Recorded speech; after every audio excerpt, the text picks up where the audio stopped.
Hi, I'm Rachel Price, and this is my presentation on the motivation theories and strategies in sports and exercise.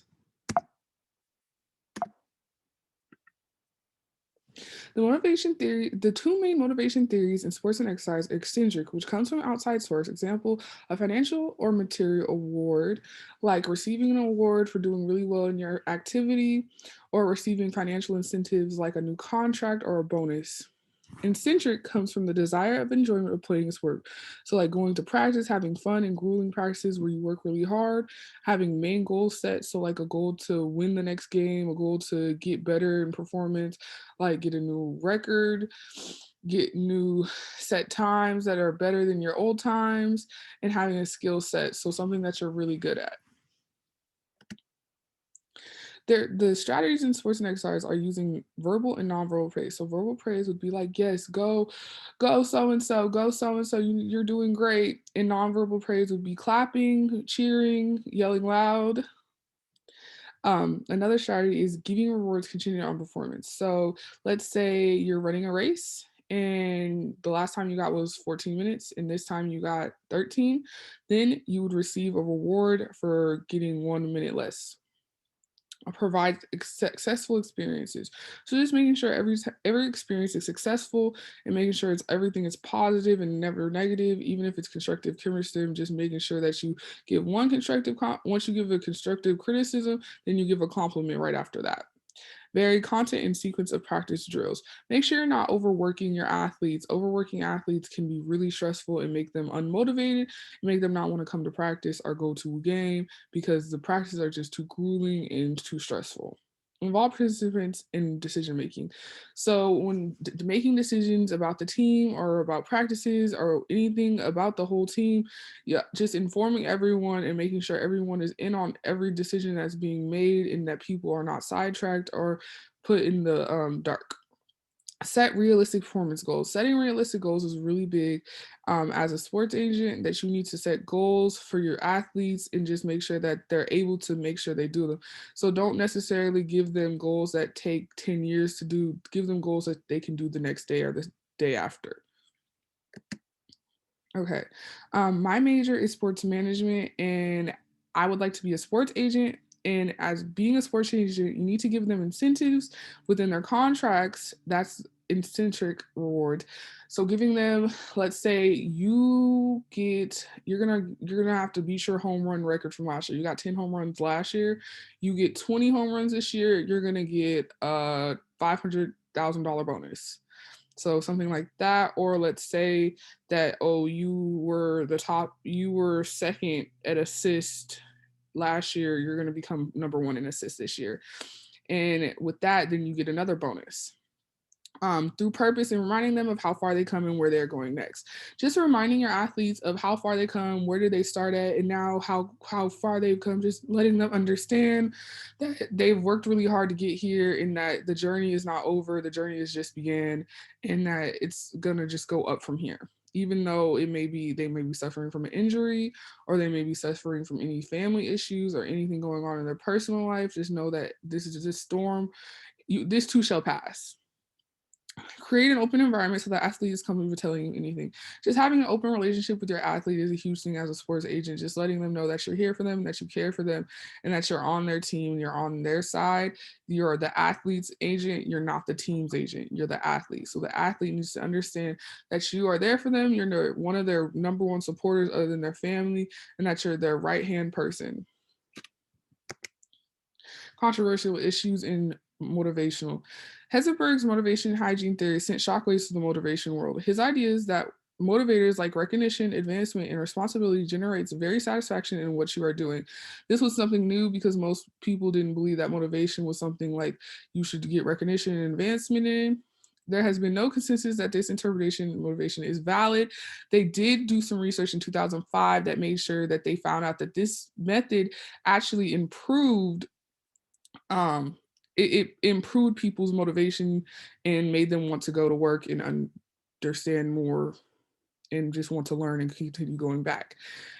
He caused so much controversy. A lot of people didn't believe him. They didn't want to believe him. They just were set in their ways with the traditional way of motivation, that you just tell somebody to do something and then they're automatically motivated, which is not true. And it was discovered. So in 2005 by Jones and Lloyd, they discovered that it is true, it is improved. So just letting people know, giving them recognition, advancement, and responsibility is big, especially as an athlete. As an athlete, if you give them recognition, like let's say like the NBA, they give them the All-Star game.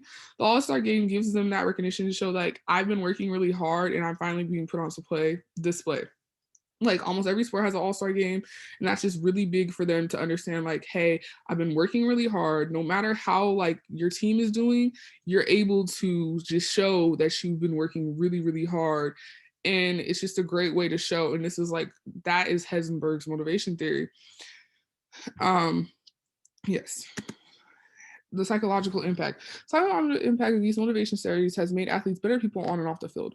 Research shows that athletes can talk about two main types of motivation: internal and intrinsic, and external or extrinsic motivation.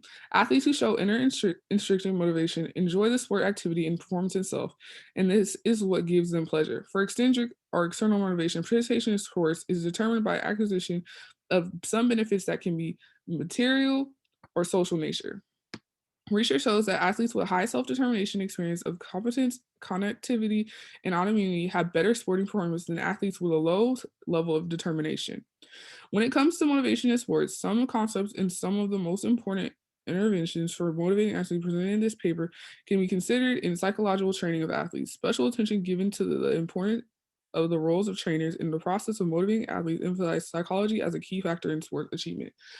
Just understanding an athlete's mind and understanding that if you motivate them, that you can push them to the next level. A lot of athletes today would not be here without the motivators they had, the support they had from their family, their friends, and their agent.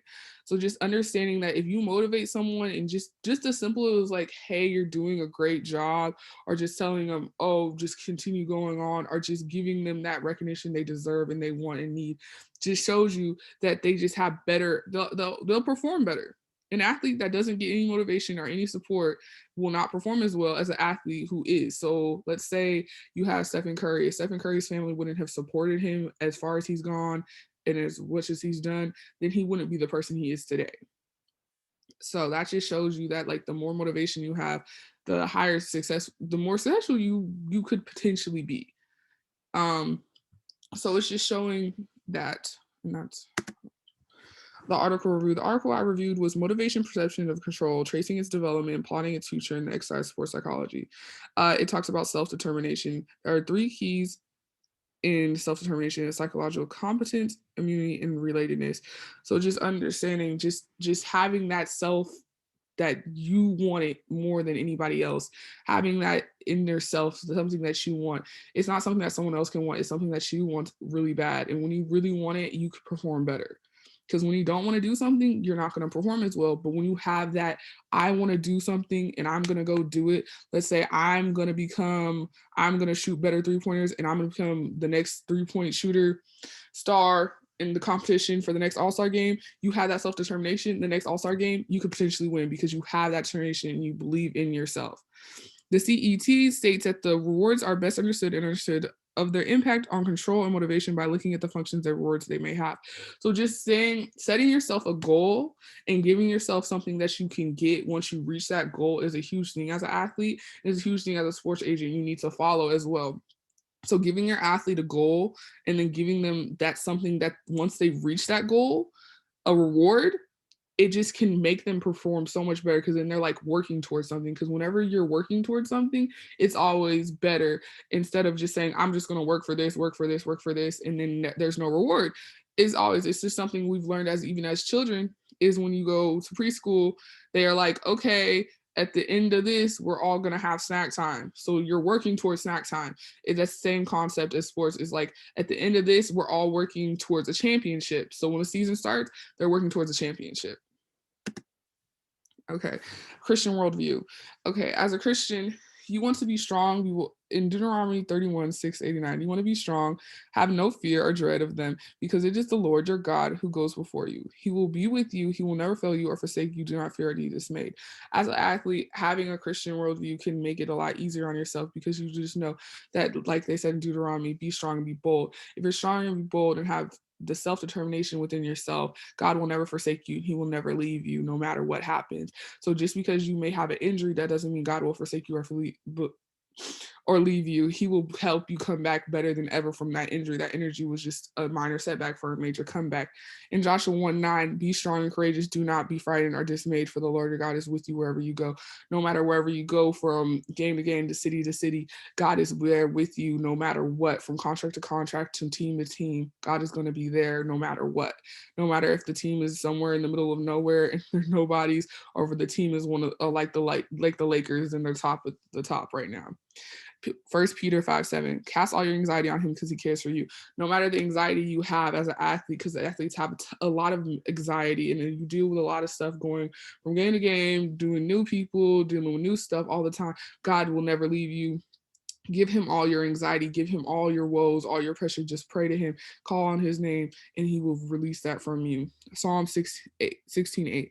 I have set the Lord always before me because he is at my right hand. I will not be shaken. You will not be shaken no matter what happens, what you go through, no matter if it was a bad loss or a decent loss or a winning game. God is there with you no matter what. And as an athlete, you have to understand, especially as a Christian athlete, that God is there with you no matter if you lose, win, anything. God is still going to be there at the end of the day. Even if you lose, God is still going to be there. You win, God is going to be there because God is there and he's watching you and helping you become better, and he's not going to leave you or forsake you. And as an athlete, you just have to understand that. No.